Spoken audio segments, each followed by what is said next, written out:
Bienvenidos a otro episodio de Momento Learner. En esta ocasión vamos a hablar de comercio exterior, porque la guerra arancelaria iniciada por el presidente Trump, ese agente del caos que se ha instalado en la Casa Blanca, pues ha dejado descolocadas a las élites mundiales, sobre todo las élites neoliberales, que confiaban el desarrollo económico en un modelo basado en exportación. Estamos hablando tanto de las élites de la República Popular China, de los países del sudeste asiático en general, Japón, Taiwán, Corea del Sur, son todas economías cuyo modelo de crecimiento se ha basado desde hace décadas en las exportaciones, sobre todo a Estados Unidos, pero también en la Unión Europea. No olvidemos que tenemos un modelo mercantilista. Recuerden que la salida a nuestra crisis económica que siguió a la crisis inmobiliaria, ¿no?, de 2009, pues se planteó bajo un modelo de lo que se llamaba devaluación interna, es decir, represión salarial, contención salarial. ¿Para qué? Para ser más competitivos y exportar, ¿no? Exportar más. Entonces, bueno, pues vivimos en una economía en la Unión Europea que pretende, bueno, pues que el crecimiento provenga de la demanda del resto del mundo, ¿no? Es un modelo basado también en exportaciones, al igual que en el sudeste asiático. Probablemente Alemania sea el país cuyo modelo depende más de las exportaciones en porcentaje de su PIB. Han tenido incluso superávits comerciales del 8% del Producto Interior Bruto en Alemania, lo cual es una auténtica barbaridad.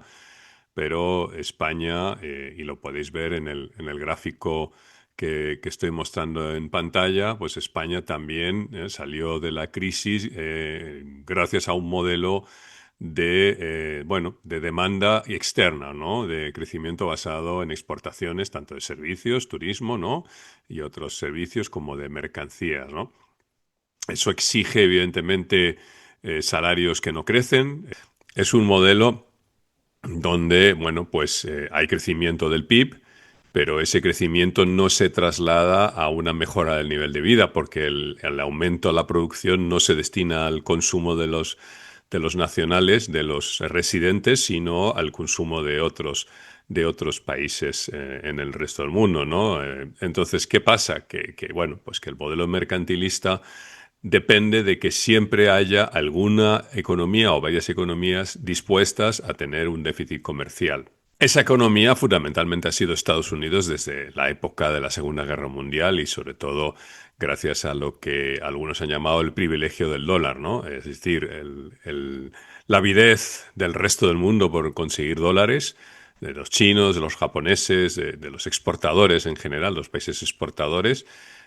Bueno, pues solo se puede satisfacer si el fabricante del dólar, el proveedor mundial del dólar, que es Estados Unidos, está dispuesto a entregarlos a cambio de mercancías. Esto ha sido un privilegio para Estados Unidos porque eso ha permitido que Estados Unidos viva mejor o por encima de sus posibilidades, vamos a decirlo así. Es decir, ha podido acceder, ¿no?, el consumidor americano a una cesta de bienes y servicios a bajo precio gracias a esa disposición del resto del mundo a enviarle producción, ¿no?, hecha por trabajadores mal pagados, ¿no? Claro, Trump no entiende que esto es un privilegio. El gobierno de Trump, digamos, cegado por, digamos, un cierto populismo nacionalista, ¿no?, que atribuye al resto del mundo todos los males de Estados Unidos, incluido el de la desindustrialización, pues trata de digamos, deshacer ese modelo que él considera que no es beneficioso para Estados Unidos. Y en vez de enfocarse en resolver los problemas domésticos con políticas de inversión y gasto público, pues ha decidido culpar al resto del mundo, imponer unos aranceles que va a pagar el consumidor americano y que probablemente se traslade a mayores precios en Estados Unidos, pero que también evidentemente pone en peligro el modelo económico de otros países, ¿no? Que, bueno, pues asumen que siempre va a haber algún demandante de sus productos. Para hablar de todo esto, vamos a tirar de un autor llamado Michael Pettis, y para ello he invitado a Andrés Villena, miembro de la asociación, sociólogo, autor de un libro interesantísimo llamado Las redes de poder en España, profesor de la Universidad Complutense quien, bueno, pues expresó su interés en discutir la obra de Pettis.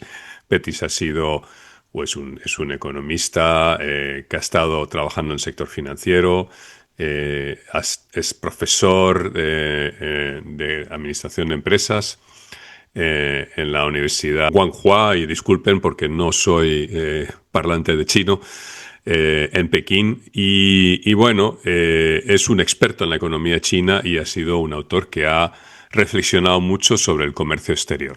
Andrés Villena es economista, eh, tiene un interés por la sociología, ¿no?, aplicada al campo de la economía, no sé si lo defino así bien, y da clases de economía aplicada en la Facultad de Ciencias de la Información de la Universidad Complutense. Así que sin más preámbulos, bienvenido, Andrés, Pues muchas gracias, a Stuart. esta tertulia de Momento Lerner. No sé si has participado anteriormente aquí o no, creo que no, Creo que estuvimos pero en un programa hablando del nombramiento de Escrivá como gobernador del Banco de España y su carácter elitista y de sí, dónde sí, sí. venía y qué se podía esperar de él, ¿no? Exactamente. Bueno, pues se puede esperar, bueno, economía neoclásica fundamentalmente, ¿no? Porque es la que se practica en el Banco de España, aunque hay personas dentro del servicio de estudios que tienen alguna otra perspectiva, ¿no? Pero en general domina la perspectiva neoclásica. Eso daría para otro programa, ¿no? Cómo en las altas esferas del Estado, en los tecos, por ejemplo, domina clarísimamente, y aquí me remito a una reunión que tuve la semana pasada de mi trabajo, una reunión relacionada con mi empleo actual, con personas del Ministerio de Comercio de España, y hay una mujer, una economista, no voy a citar su nombre, que nos dio una perspectiva sobre los aranceles de Trump muy neoclásica, donde planteaba que Trump iba a tener problemas para pagar la deuda, porque, claro, había hecho una reforma fiscal regresiva, ¿no?, muy a favor de los ricos, que iba a producir una recaudación no, una caída de la recaudación. ¿Y cómo va a pagar ahora Estados Unidos la deuda? Pues la única forma quizás sea subiendo los aranceles, ¿no? Y Eso cómo, desde el punto de vista de, pues por enlazar, porque creo que está muy relacionado con lo que hablamos, ¿no? Desde el punto de vista sociológico, tú dices, bueno, ¿cómo puede ser que alguien crea tanto en algo que yo sé y probablemente ella en parte también, que no es cierto, porque los hechos demuestran lo contrario y es una experiencia de socialización? Tú sí, con tus padres has absorbido muchas cosas, pero no porque ellos tuvieran razón, sino porque los querías, porque había una identificación sí, muy fuerte y o ellos sea hacen una carrera muy ellos larga quieren con al esa Estado. ambición. Ellos quieren al Estado, papá, el Estado es como tu padre, y el Estado es neoliberal capitalista, y por tanto, si quiero a mi papá Estado, necesito ser neoliberal. No, lo que pasa es que pasan por un proceso de socialización secundaria, a lo Sí, mejor 10 o 12 años y no van a renunciar a eso, porque eso claro, también les supone, claro, les da sentido a lo que tienen en este claro. momento, ¿no? Ujú. Porque esto nos lleva al tema que habíamos elegido para hoy, ¿no? Que es Michael Pettis y su visión sobre el comercio exterior, que creo que es una visión que no es la dominante, ni mucho menos, ¿no? En general, eh, casi todos los economistas te van a decir que las exportaciones son buenas, que hay que exportar mucho, que es bueno tener un superávit en la balanza comercial. Las importaciones son malas, hay que ser súper competitivos, etcétera, etcétera, ¿no? Eso sería la visión dominante, ¿no? ¿Qué te atrajo de Michael Pettis? ¿Por qué empezaste a leer a Michael Pettis, y qué sería, digamos, un buen resumen de lo que él está trayendo al debate, ¿no? Pues en primer lugar, ya lo dice el título, ¿no? De su ensayo principal, las guerras comerciales son guerras de clase, nos Ujú, permite salirnos del marco de un enfrentamiento entre naciones barra imperios, por ejemplo, ¿con quién estás? ¿Con China o con Estados Unidos? Volvemos al marco de la Guerra Fría, ujú, a dejar de ver los países como entidades que no se pueden segmentar y dividir y empezar a ver el conflicto desde otros puntos de vista. ujú, Petis, que no deja de utilizar las herramientas y las reglas del juego ortodoxas, no ujú, quiero decir ortodoxas en un sentido de ideológico, sino que no se sale del lenguaje ortodoxo, lo cual es muy meritorio, ujú, nos viene a decir, si lo vemos desde el punto de vista de las clases, el superávit comercial nos dice cosas radicalmente distintas, ujú, porque lo que se comprueba es que en el caso alemán el caso estadounidense y el caso chino, por ejemplo, Mm, esa hipercompetitividad que les permite o que les ha permitido durante mucho tiempo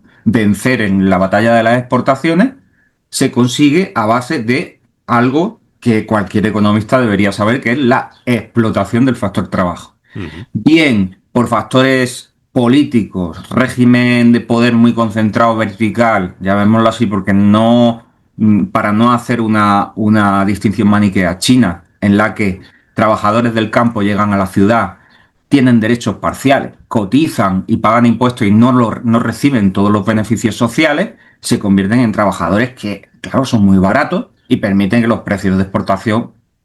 Ahí pasan dos cosas. Los precios hacia el exterior son muy baratos y luego ellos no compran los productos que fabrican, con lo cual esos productos tienen que ir a algún otro sitio, ¿no? ujú, Ese es el modelo chino, pero el modelo alemán, con ujú. un régimen parlamentario burgués, ha contenido por otra vía distinta, ¿no? Por la vía de los tipos de interés muy altos, forzando la lucha contra la inflación para crear paro, con acuerdos sindicatos patronal para mantener los salarios bajos, han producido productos muy competitivos con otra dotación de capital, otra dotación de competitividad, porque ellos vienen de más atrás, ¿no? Desde el modelo del 48, ¿no?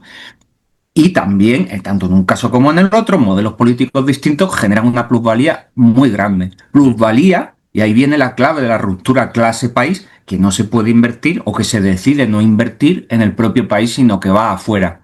Y Ujú. ahí llega el gran factor interesante que rompe con el concepto de los déficits y superávit comercial, que es la aspiradora de plusvalías, ¿no? Que es Wall Street, que es lo que Varoufakis llama el minotauro global. ¿A Ujú. dónde vamos a recalificar nuestro dinero, nuestros marcos, nuestros yuanes? A comprar dólares en forma de deuda pública, en forma de acciones de Amazon, en forma de una serie de vehículos para que mi dinero siga aumentando de valor y dotando y dopando, y ahí es cuando la economía ortodoxa se equivoca, creando una demanda infinita de dólares. Por lo tanto, eso de que los Estados Unidos no pueden pagar la deuda, la capacidad de pagar la deuda es tan infinita como esa demanda.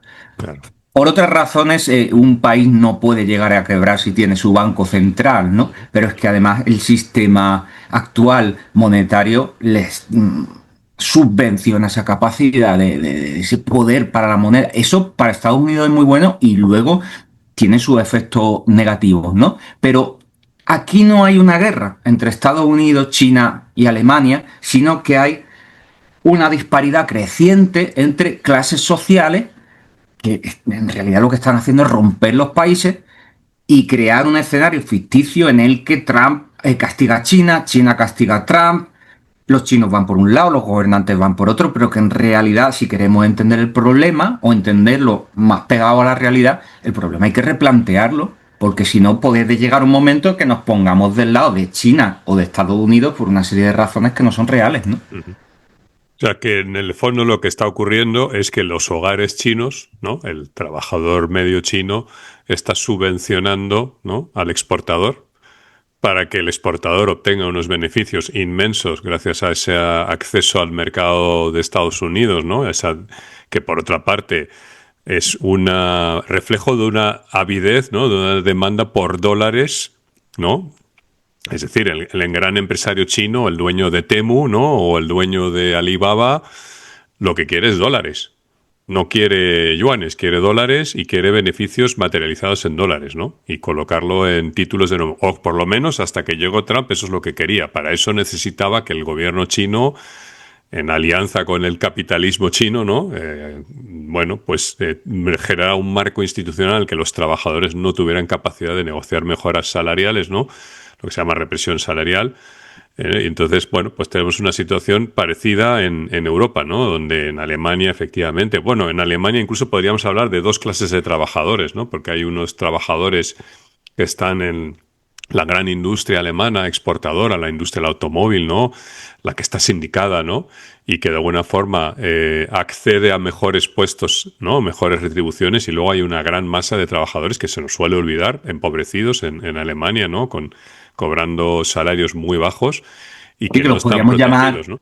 Los podríamos llamar los hukou alemanes, porque a los chinos que vienen del campo, que Ujú, se afilian a las ciudades, que tienen que pagar impuestos indirectos a lo mejor, ¿no? Que son los ujú, impuestos que recaen regresivamente sobre los más pobres, ¿no? sí. Pero no pueden disfrutar a lo mejor de un ambulatorio o de educación pública, los llaman los hukou. Esto Ujú, ya por cultura china, en la que ujú, quizás no entremos nunca, pero esos hukou existen en Alemania. Y es que ujú, estos hukou juegan un papel muy bueno para incrementar la productividad, pero también esa competitividad, pero por la vía de la explotación. Entonces, lo que tú decías a mí me llama la atención porque lo que se planifica centralmente en China y también en Alemania es la oposición entre clases. ujú. Otra Eso cosa es que es. se venda de otra manera, con campeones nacionales, con Claro. líderes que dicen, bueno, ya estamos copando el mercado Sí. mundial, ¿no? Pero, y ahí yo te propondría que, porque enlazamos con la génesis de lo que mal se ha llamado confusamente neoliberalismo, porque al final detrás de eso hay muchos otros fenómenos, ¿no? Si te das cuenta, en el 77-78 es el golpe de Volcker, ¿no? Ujú, El banquero central de los Estados Unidos que dice, bueno, hay unos niveles de inflación, vamos a echar aquí una quimioterapia que va a acabar con la enfermedad, pero va a acabar con todo lo que hay detrás también. ujú, Nos vamos a cargar tres organismos, ¿no? ujú. Y multiplica por tres los tipos de interés, crea una crisis de desempleo y ahí replantea completamente las relaciones trabajo-capital. De hecho, detrás del golpe de Volcker había mucho trabajo de lobby de grandes empresarios, grandes grupos empresariales que estaban muy enlazados con el Estado y con el gobierno. Al mismo tiempo, Deng Xiaoping en China está llevando a cabo una liberalización que llama a la exportación de capital, ¿no? A la deslocalización de industria, Ujú, a salarios muy baratos. Fíjate cómo este fenómeno de clase ha ocurrido y al mismo tiempo en Alemania, ya 4 años antes, se responde a la crisis del petróleo con tipos de interés muy altos. ujú, Y como logran que el desempleo no decrezca tanto, sea a costa de mantener el empleo o de crear otro tipo de empleo, en Europa la ortodoxia monetaria se va a quedar ya desde el 74-75 diciendo, bueno, es un ganar-ganar esto de subir los tipos de interés porque es que si lo hacemos bien y flexibilizamos el mercado laboral lo suficiente, pues que llegamos al equilibrio con pleno empleo, lo cual es uno de los mantras que nos han ujú. seguido en toda la construcción europea. Pero detrás de esto, de estos tres modelos tan distintos, lo que hay son clases sociales y lo que hay es una plusvalía y una crisis de plusvalía que se recupera a partir de entonces, Ujú. ¿no? Y luego lo podemos hablar como ideas de la libertad, como era tecnológica y todo eso es importante. Pero desde este punto de vista ese momento es clave y ocurre en todas partes, ¿no? Claro, ese momento es el punto de partida en el que se empieza a producir esa separación entre la curva de de crecimiento de la productividad, ¿no? De las economías bueno, contemporáneas, todas ellas, y el crecimiento de los salarios, ¿no? Los salarios históricamente, y además la teoría económica hasta los años 60-70 planteaba que los salarios debían crecer al ritmo en que crecía la productividad para que no hubiera inflación, ¿no? Pero a partir de los años 80, los salarios que no crecen ni siquiera lo que crece la productividad. Por tanto, esa productividad, ese aumento de la productividad se está, digamos, yendo a otra parte. Es decir, esa producción adicional de los trabajadores no la consumen los trabajadores, la tiene que consumir alguien normalmente fuera de tu país, ¿no? O en otra clase social. Es decir, o se tiene que ir a consumo de, digamos, de lujo, ¿no? Productos de lujo, yates, a aviones privados, hoteles de gran lujo, mansiones, etcétera, servicios para digamos, las clases capitalistas, o se Y tiene luego que ir a la exportación. otro elemento, porque una cosa es el Sí, consumo suntuario u suntuario, sí. ostentatorio, ¿no? Ujú, Pero luego una auténtica revolución de fundaciones y ujú, centros de pensamiento que sí, permiten que esas donaciones desgraven, ujú, que sí. permiten blanquear la imagen de los ricos que siempre han tenido mucho miedo a la envidia Ujú, y que permiten además asentar un nuevo sentido o viejo ujú, sentido común, que es el del 19, adornado, ujú, el sentido neoclásico, trabajado desde Balras y compañía, que es justificar que esto que ahora ocurre es ujú, bueno. No sí. solo es lo que hay, sino que es bueno. Sí, sí, Entonces, es digamos, está basado en la productividad marginal, los factores de producción, ¿no?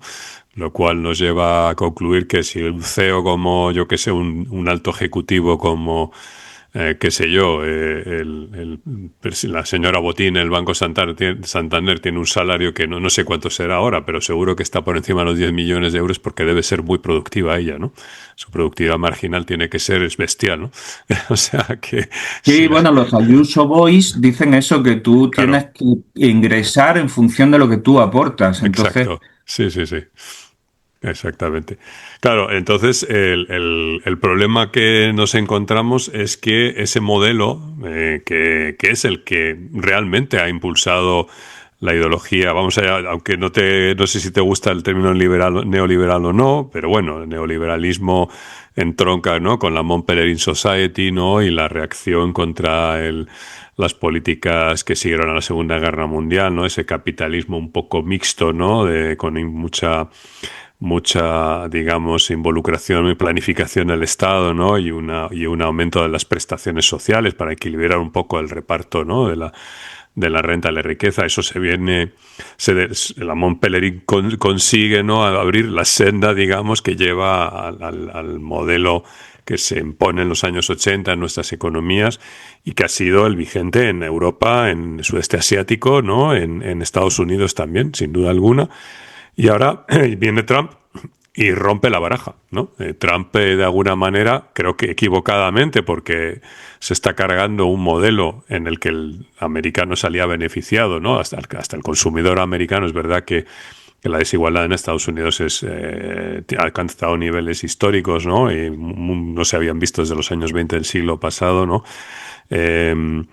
Y es verdad que hay ahora una crisis social en Estados Unidos y que digamos, se ha aprovechado el populismo nacionalismo de Trump para calar, ¿no? Para pescar esos caladeros de votos insatisfechos, ¿no?, con la gestión neoliberal que ha padecido Estados Unidos, ¿no? Pero ahora él rompe la baraja y dice, bueno, a mí ya no me interesa este modelo en el que Estados Unidos es el demandante de último recurso del resto del planeta y quiero reequilibrar la balanza comercial.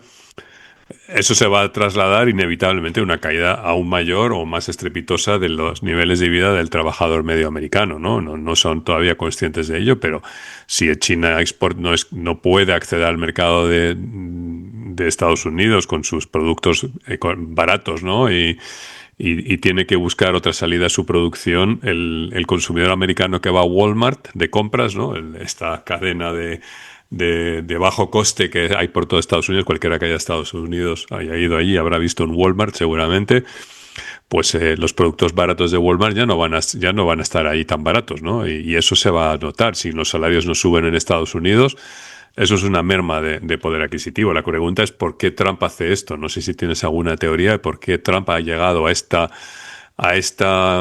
digamos, guerra comercial, quizás un poco precipitada y no sé si suficientemente reflexionada, y si Trump es consciente de que ha, digamos, abierto la caja de los truenos, ¿no? Pero, o sea, que está desmantelando un modelo que ha beneficiado a Estados Unidos desde Bretton Woods o desde antes incluso, ¿no?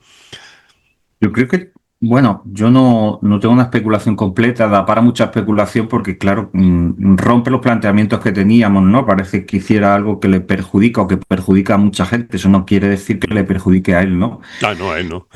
Eso Yo seguro. creo que hay una acumulación, esto se decía antes, que hay una fuerte acumulación ideológica en la élite gobernante, ¿no? Sí. La idea de J.D. Vance, ¿no?, que no Mm, deja de ser uno de los pensadores con más capacidad de decisión de, mm, por raro que suene esto que voy a decir, de reconvertir a Estados Unidos en un gran taller tecnológico en el que se mm. vuelvan a fabricar cosas, ¿no?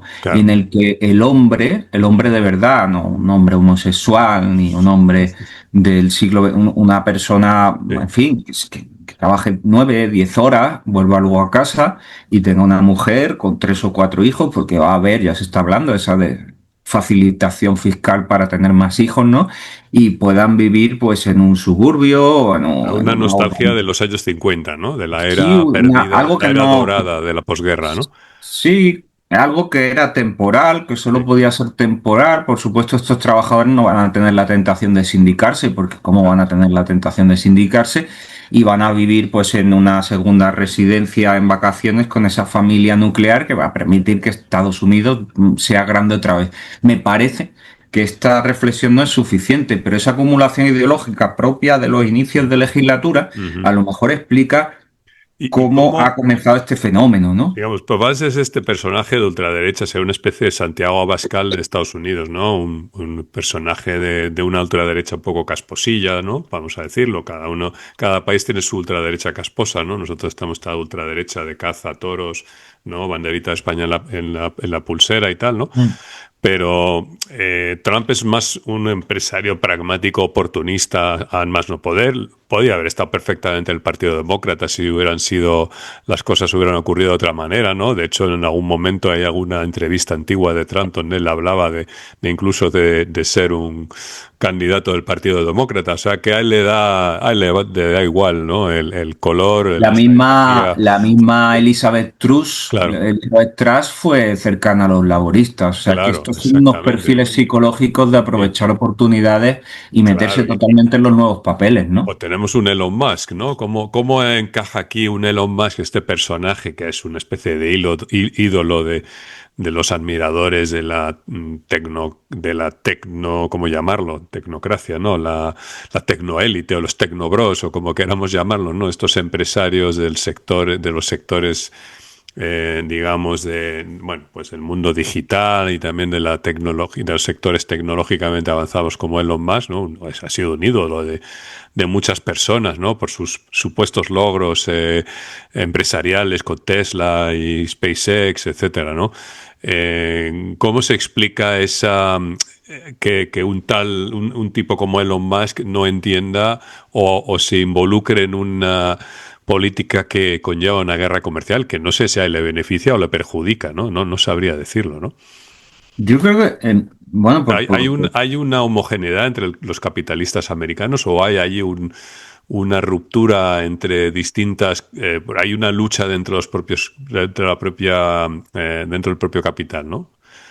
Yo creo que la idea de Pareto de finales del 19 del gobierno de los mejores, no Mm, hace falta que haya elecciones, no hace falta que haya muchos mm, procesos sí. parlamentarios, sino que gobiernen una serie de personas que dominen áreas claves de la población, porque al final la población tampoco sabe lo que quiere. Entonces, si Ujú, nos juntamos los mejores, vamos a tomar una serie de decisiones que van a ser buenas.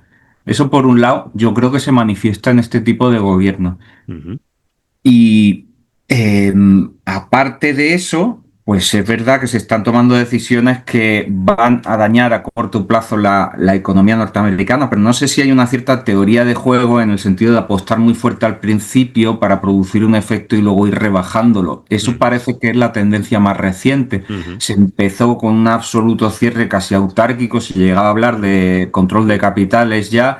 Y ahora la cosa se está rebajando a niveles de aranceles que comparado con el anuncio inicial eran más bajos, ¿no? Sí, que ha No sé sido si como lo que un hay detrás, órdago de trampa claro, a no los sé demás si lo países que hay para... detrás es una especie Claro, de vuelta al reparto del mundo en el que claro, estaría Putin y ahí ya nos vamos casi a la geoestrategia, ¿no? claro. Pero yo Pero empiezo con unas fíjate que... barbaridades propias de la película Bananas de Sí, Woody Allen, sí. nos aterramos todos, efectivamente hay una huida del bono norteamericano porque no puede ser de otra manera y después se va asentando una negociación arancelaria que hubiera sido rechazada si se hubiera iniciado de esa manera. Y al mismo tiempo yo creo que hay una oposición entre dos tipos de élites norteamericanas. Una élite que es esa élite que está cerca de una serie de industrias que son carboníferas, de combustibles fósiles, una parte de Silicon Valley, y luego esa otra parte que tradicionalmente está más cerca del Partido Demócrata, que está centralizada en Wall Street, que también toca la industria tecnológica y que ha abrazado otro tipo de elecciones políticas, ¿no? Que a lo mejor tiene ramificaciones más internacionales y de ahí esa tentación aislacionista de Donald Trump. Yo Mm, creo que hay dos ramificaciones de la clase dominante mundial que también están echando un pulso ahí, ¿no? mm. Que, Al que, margen de que que, estén cruzadas. volviendo a Europa, puede ser, o sea, puede ser que efectivamente, y todo apunta a que efectivamente Trump parece que al final va a ir a una negociación donde primero fue digamos, a un bluff, ¿no? Voy a poner aranceles del 25%, del 20%, ¿no?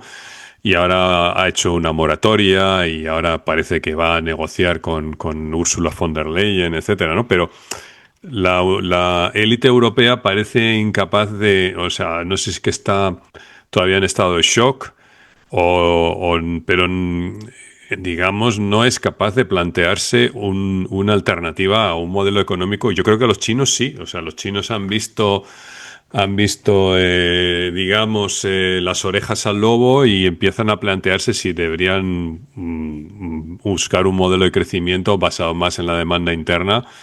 Pero en Europa parece que seguimos, vamos, recordemos que Alemania ha tenido superávits de balanza comercial equivalentes al 8% del Producto Interior Bruto de Alemania, que para ponerlo en contexto es equivalente a un 20% del Producto Interior Bruto de España, ¿no? O sea, la cantidad de bienes que vuelca Alemania al resto del mundo es brutal y ahora todos los países europeos, incluida España, tenemos superávit comercial, ¿no?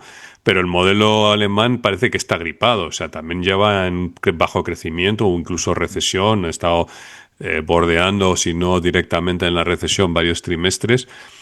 Y sin embargo, nadie parece, bueno, ha habido quizás algún tipo de reacción en Alemania en el sentido de, bueno, vamos a excluir de las reglas fiscales las inversiones en infraestructuras o el gasto militar, ¿no? O sea que sí que ha habido una cierta, digamos, disposición a rebajar un poco el modelo de austeridad fiscal permanente, pero no se plantea a nadie en Europa, por lo menos por lo que he visto yo en la política del propio gobierno de España, en las reuniones que he estado con el gobierno de España, se sigue planteando en que el modelo es un modelo basado en exportaciones y que si Estados Unidos no quiere comprar esos bienes, tenemos que encontrar otro mercado dispuesto a absorber esa producción, ¿no? Nadie se plantea otro modelo de crecimiento económico, nadie parece haber visto a las orejas al lobo aquí y nadie se ha planteado oye, pues a lo mejor deberíamos pensar en un modelo basado en fomentar la demanda interna, en mejorar los salarios. No está en la agenda, en las tertulias de la tele y en la prensa no se ve esto, ¿no? No sé si tú lo ves en El algún lado. propio Pettis, creo que era el propio Pettis, decía que estas élites alemanas y otras, ¿no?, del norte de Europa tampoco están interesadas en ese modelo Ujú, de fomentar la demanda interna, ¿no? claro. Pero es verdad que Europa es una élite en eterna construcción. Nosotros vivimos de cerca lo que pasó en 2010, ¿no? Ujú, 2011, en 2012, todos los planes de Fiscal Compact y demás que iban a destruir rápidamente si hubieran carcomido ujú, la zona euro, ¿no? sí. Luego la respuesta de Draghi, Ujú, después todas las políticas de facilitación cuantitativa, todos los parches que han continuado y ujú, prolongados por la pandemia, ujú, la ruptura o interrupción del propio pacto de estabilidad y sí, crecimiento, ¿no? Y a esto lo hemos llamado una especie de momento hamiltoniano que ha ujú, ido construyendo poco a poco una nación, pero esa nación no existe, es un ujú, conjunto de modelos económicos que ujú, son dispares y que no se han querido poner de acuerdo. Para colmo, la República Federal Alemana está en concurso de acreedores en el sentido de que políticamente ya no funcionan estos pactos izquierda-derecha que han sido súper estables desde el 48, ahora mismo se encuentran con una ultraderecha que cada vez está más fuerte, sí, con un partido socialdemócrata que se hunde y sí. con una serie de alternativas que están ahí diciendo, bueno, esto no nos lo creemos, ¿no? Mm, Al mismo tiempo, Suecia, que no es euro, pero sí es Europa, está en una situación sí, crítica. sí, sí, sí. A Finlandia la han metido de la noche a la mañana en la OTAN, ¿no? Luego el Sí. hundimiento la destrucción de este gasoducto que ha dejado en Alemania una situación de subdesarrollo. El propio Pettis dice que ese ahorro alemán será muy virtuoso, pero es que hay puentes en Alemania que no se Sí. pueden cruzar porque no se ha invertido en ellos por esta doctrina eh, calvinista del ahorro mal concebida, porque el ahorro cuando se agrega puede provocar unas crisis absolutamente terribles y en Estados Unidos y en Mm, Alemania hay puentes que no se utilizan, ¿no? sí. Si es que en España hay una deuda pública horrible, bueno, pero es que a lo mejor las infraestructuras también es importante que no se vengan abajo, ¿no? Ujú, Entonces tampoco sabemos ese modelo de la RFA basado en el ahorro virtuoso está funcionando, está viniéndose abajo, ¿no? Y mm, luego en Italia y demás, y esto lleva a tensiones centrípetas que mm, hacen imposible una organización como la que se produce en China, donde el largo plazo a veces significa 100 años, mm, donde hay un cambio a un modelo de incrementar niveles de consumo y redistribución a través de más beneficios sociales, mm. está encontrando una oposición dentro del Partido Comunista muy fuerte porque hay élites de las finanzas que no quieren más impuestos, pero donde hay un desarrollo tecnológico y una lucha contra el cambio climático que genera muchas formas de crecimiento interno de la demanda interna. Sí, Y sí. eso pues es posible, como en China la velocidad de los cambios económicos y políticos es mucho más elevada que en nuestras sociedades, es posible que la China de dentro de 4 años y medio tengamos que estudiarla de nuevo porque haya hecho cambios pues a toda velocidad. Y no es que sean a toda velocidad, sino que con esa doctrina paciente china, ¿no? Y minuciosa, en 4 años y medio nos podemos encontrar con una situación completamente diferente cuando aquí estaremos debatiendo todavía lo que estamos debatiendo ahora. Claro, es que el plan del gobierno que anunciaron hace unas semanas, ¿no? De 7.000 millones de euros nuevos para hacer frente a la situación creada por Trump, ¿no? Con ayudas a las empresas. Luego se ha rebajado 5.000 millones de euros. He liberado en tramos de 1.000 millones, que solo se ha liberado el primer tramo de 1.000 millones. Bueno, al final son meramente préstamos con un año de carencia y poca cosa más, ¿no? Y yo estaba escuchando este plan y pensando, pero o somos muy ingenuos o no entendemos lo que está ocurriendo, porque con 1.000 millones, que luego seguramente esas ayudas no serán solicitadas al 100%, cuando una empresa ha perdido su mercado exterior, y son varias las que se pueden ver afectadas, 1.000 millones no va a resolver el problema en forma de préstamos, ¿no? Entonces hay una cierta ineficacia de nuestros estados, o sea, una falta de ambición, ¿no? De los estados europeos para hacer frente a los retos contemporáneos, ¿no? Y al final detrás está efectivamente toda esta ideología franciscana, calvinista, ¿no? De la austeridad permanente, que impide que los estados corran riesgos, ¿no? Que asuman riesgos, que se atrevan a plantear políticas osadas, ¿no? Y quizás lo que estemos hablando dentro de 10 años ya sea por qué Europa se ha convertido en un país subdesarrollado, ¿no? Y por qué China ahora es la avanzadilla. Y de hecho China está dando pasos de gigante en inversión en infraestructuras, por supuesto, lo vemos en por ejemplo, su red de trenes de alta velocidad, pero también en sus universidades, en el número de doctores que están graduándose en las universidades chinas, en las inversiones en I+D, la cantidad de parques tecnológicos que están construyendo. En definitiva, China está haciendo a pasos gigantados un cambio de un modelo y que la va a posicionar como uno de los líderes tecnológicos del planeta aquí a una generación, ¿no? Y Europa se va a quedar Yo probablemente creo, mirando por qué hizo mal, ¿no? Y si probablemente todavía dentro de 50 años todavía no entiendan cuál era el problema, ¿no? habría que ver lo que podría dar de sí una región como Europa, Ujú. con, con una cultura más homogénea, una división menor, un acuerdo político mayor, con la calidad de los beneficios sociales que tiene, creo que supera otro tipo de Mm. sociedades, y con una derogación del pacto de estabilidad y crecimiento que lleva consigo una definición distinta del concepto del dinero. Con eso, con menos agobio por la deuda, con menos agobio por el presupuesto, sin una restricción presupuestaria tan feroz, Europa podría afrontar los desafíos actuales de otra manera completamente distinta. Yo añadiría un rechazo más explícito de las confrontaciones bélicas. Pero bueno, Mm. entiendo que el presupuesto en armamento es clave, también produce efectos positivos, pero creo que Desde mi punto de vista.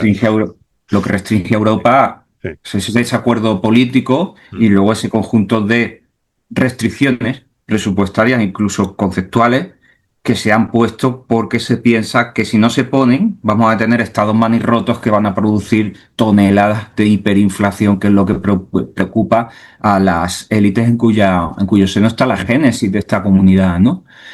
Si siguen estos mitos, evitaremos la inflación, pero no evitaremos que se nos caiga un puente y se nos mate toda nuestra familia. El espectador podrá juzgar que es prioritario. Mm. Sí, He lo perdido a toda mi vimos. familia, pero por lo menos nos mantenemos al dos por Lo ciento vimos en la Dana de interanual. Valencia, ¿no? Es decir, No, había claro, inversiones que claro. no se hicieron. He Es perdido a decir, 200 porque no había familiares, pero dinero por lo para menos no hay inflación, ¿no? Qué Claro, no alegría. hay inflación, pero, pero nos morimos. O sea que, en definitiva, el modelo europeo, pues a lo mejor, no sé si esto servirá de aldabonazo para que las conciencias en Europa cambien. Tengo mis dudas, pero nunca se sabe. Pero bueno, yo creo que al final el ganador de todo esto puede ser China, ¿no? Que quizás reduzca su dependencia del mercado exterior y es consciente de que necesita hacerlo. Y Estados Unidos creo que él perderá, creo que el consumidor americano perderá, quizás el gran capitalista americano, algunos ganarán, otros perderán esa disputa por la hegemonía y en Europa pues perderemos todos, ¿no? Eso es la sensación que tengo, pero quizás esté pecando de pesimista hoy, ¿no? Bueno, oye, pues muchas gracias. No sé si quieres hacer algún añadido, algún comentario adicional bueno, yo por supuesto pondré la portada del libro hay dos libros de Petty de referencia, ¿no? Uno es el comercio como una guerra de clases, ¿no? Y hay otro que es el Great Rebalancing, ¿no? No sé cómo se tradujo al español. Y bueno, pondré esas referencias para aquellos que tengan curiosidad. Al final hay esa frase que siempre dice Warren Mosler, ¿no? Las exportaciones son un coste, el coste que tenemos que asumir para acceder a las importaciones que son el beneficio real, ¿no? Y hasta que no entendamos el comercio exterior de otra manera, probablemente sigamos cometiendo unos errores garrafales en política económica, ¿no? Al final tenemos que entender para qué hacemos el comercio exterior y yo creo que las élites no acaban de entender para qué sirve el comercio exterior, ¿no? Pues muchísimas gracias. Sí, yo creo que a lo que animaría en primer lugar al espectador es que se leyera primero las guerras comerciales son guerras de clase y que viera esa ruptura que hace Petis que Mm, yo creo que es muy inteligente y muy valiosa, ¿no? de acuerdo. Pues así quedamos. Oye, pues muchísimas gracias. Muchísimas gracias a ti.